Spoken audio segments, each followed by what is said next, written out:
Hey Line, hi folks, it's Lev. Welcome back to another video. For those of you who are new and using pronouns. Firstly, testosterone related update. I'm very happy with my jawline. Like, it's been coming out really nicely. And I absolutely love my jawline at the moment. Yeah. And in today's video, I wanted to talk about friendships and how I value quality over quantity. Starting off, when I was younger, I didn't really have a close group of friends or even like one or two people. I guess during later in high school, I had like one or two people I talked to, but I guess I didn't have the friends and the circle that I have today, right now. So I guess when I was younger, I don't know how I feel about the quality versus quantity thing in terms of friendship, but at present moment, I can definitely say that it is quality over quantity. Like, I would rather have 5 close friends who care about me, and which I'm gonna go into depth later, than 100 people who I know of and they know of me, but they don't really care about me and they don't really know me as a person. A little thought about social media. I guess on Facebook or on Instagram, on Twitter, anywhere, any social media really. I guess Facebook specifically, because Facebook has friends. Like, and usually, I guess in the past, when I looked at people's friend list and it's like, oh, this person has like 500 friends. Oh, this person has like 1,000 friends. They must feel so connected and like they have all these people in their life. But what I realized as I've gotten older and I guess reflecting on my own friend list, like currently I have like over just under 300 people on my friends list. But to be honest, I talk to less than 20 of them. And on a regular basis, I talk to less than 10 people from that friends list. And the truth is, social media can be an illusion. People who have 1,000 friends or even 2,000, 3,000 friends on their list, Instagram have like freaking, I don't know how many followers, 10,000 followers. It doesn't mean that it doesn't mean that they're connected. It doesn't mean the person's connected. Like, someone can have 10,000 followers and like 5,000 Facebook friends and feel miserable and alone because not a single person on their following list or not a single person on their friends list actually connect with them, or they may not feel connected to not even one person on that list beyond the illusion of social media that this person is connected based on the numbers in their following and friends list. Well, my closest friends are also in my Facebook friends list. If it wasn't for my chosen family and the people I talk to on a regular basis that I feel connected to, the the damn like less than 300 people on my Facebook friends list don't mean anything to me. Like, that number doesn't mean anything to me at all. It doesn't dictate the quality of connections I have or how connected I feel with people. It doesn't. As for quality of friendships over quantity, what does quality friendships mean to me? That's a very good question to start with. And there are a few elements that play into whether I consider someone close and whether I have a meaningful relationship. Relationship, not romantic, like a friendship connection. Yeah. Firstly, time and the duration that I've known the person for doesn't determine the quality of the friendship I have with the person.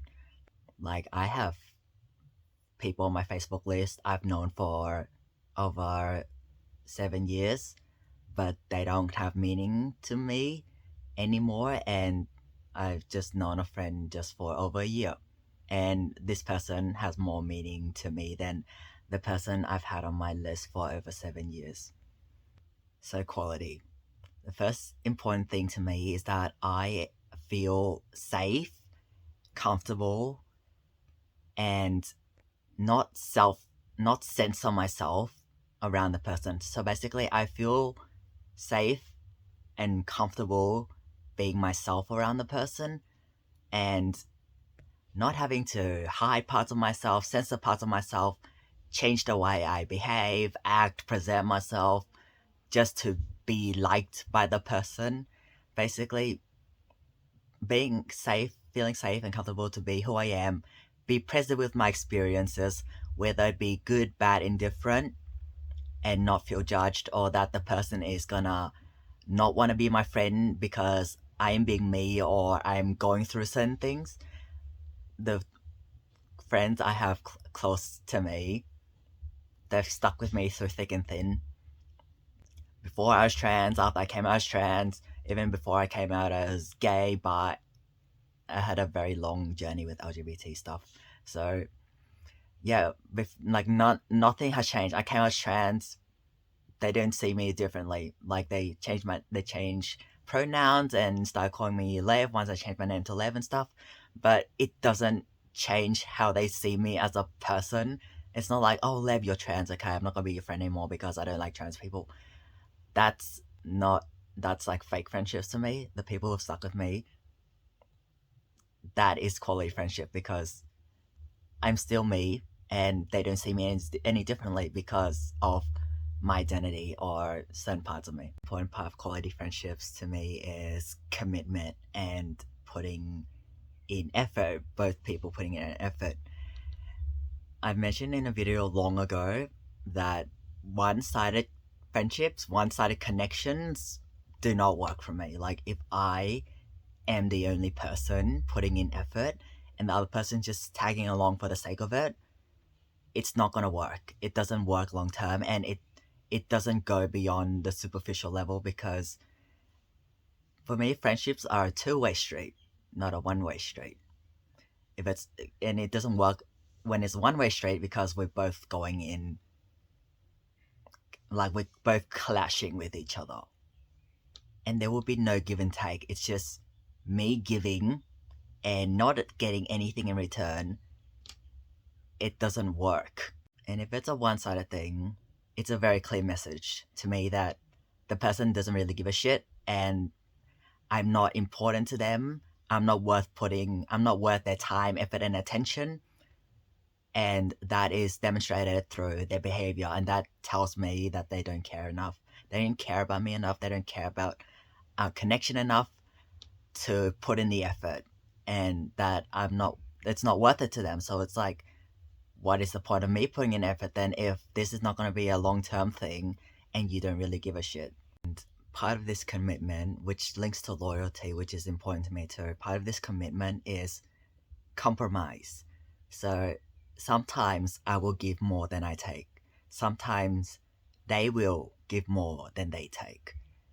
But it has to be balanced in a way. It's not always one person giving and one person taking and vice versa. Yeah, and part of it is also compromise. Like sometimes we might disagree on things, and having quality friendship doesn't mean that I always agree with what my friend says and do, and it doesn't mean that they agree with every single thing I say and do. And part of compromise for me is finding the middle ground. It's like if one of my friends says or does something that I don't agree with, still respecting it. So what I do is I respect it still, and it doesn't change the way I see my friend. For example, when I when something, I guess this is not just my friend, but people in general. When I see someone say, do, behave, acts in a way that contradicts with my understanding of the world and my viewpoints and my value system and just what I learned, yeah, my understanding of the world, I think, okay, this person is doing things differently from me because they may have grown up in a different environment, been taught different things, been told different things, have different people in their life, whatever it may be. It's just like their normal may be different from my normal, and that's okay. Just being like very open minded about this and respecting it, but not necessarily having to agree with it. It's like just because I don't agree with someone doesn't mean I have to treat the person like an asshole for it. Slightly on a tangent, but a very relevant example is people who treat trans people very poorly and less than human. I don't agree with the way these people treat trans people, but I also respect that they may have not grown up in the same environments, they may have been told trans people are evil and what have you their entire life, and that's just their normal, and it's hard for them to break out of it. I don't agree, but I don't treat them like an asshole for it at the same time. Another important element in a quality friendship for me is working together to overcome barriers, difficulty, challenges, potential conflicts that may arise. Basically, not discarding a friendship just because things get hard.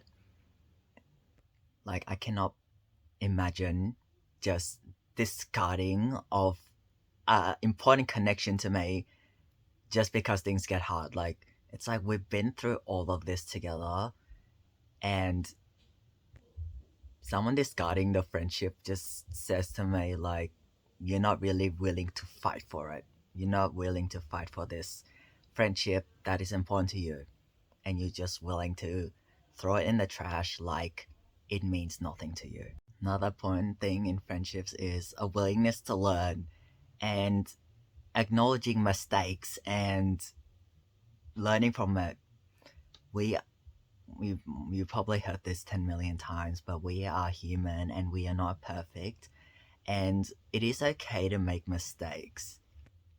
And like, I don't expect myself to be perfect. I don't expect any of my close friends to be perfect either. Like, mistakes happen and that's okay. It's part of being human. It's part of building this friendship together. It's part of journeying life together. But what determines, I guess, what happens next is how the mistake is perceived, whether one is willing to learn from mistakes, whether one is willing to acknowledge that they made a mistake. Everything I say here applies to me too. Does the person use the lesson from mistake and use it to become a better version of themselves, or they just run from it, deny it, avoid it, make excuses for behavior? For example, one of my friends used to date this guy. So my friend used to live in a share house, so she had like four housemates. So basically, they each had their individual rooms, but then they shared the living room, the kitchen, stuff like that. And one of my friends used to date one of her housemates, and they were dating for some time. And by the end of it, um, she broke up with him because he only wanted to date her for sex. And it's like she put in all this effort and stuff, and then he basically just wanted her for sex. And then she like told him off and like basically gave him what he deserves, which I love. But the thing is, I had a bad feeling about this guy from the very start. Like when I first saw him, coming over to her place, I had bad vibes about this guy. But I didn't tell her. I didn't tell her that I had bad vibes. I should also say that when I did come over to her place, after they broke up, I gave him the death stare. I gave him the death stare when I saw him for what he did to my friend. Anyway, I didn't tell her I had bad vibes. Like, I just didn't vibe with it. Like, something was off. I could feel it. Just being in his presence, I felt something very off. But I didn't know what it was. But I didn't tell my friend. And my friend asked me, like, why didn't you tell me? And I didn't know how to answer that. And a part of me felt very guilty about not telling her how I felt about this guy. And that's something I've learned now for future with any of my friends. If I feel something off, I have bad vibes, tell my friend and don't keep it to myself. That's one mistake I made and one thing I've learned from this experience. This is just building on a point before I made about, discarding friendships every time things get hard.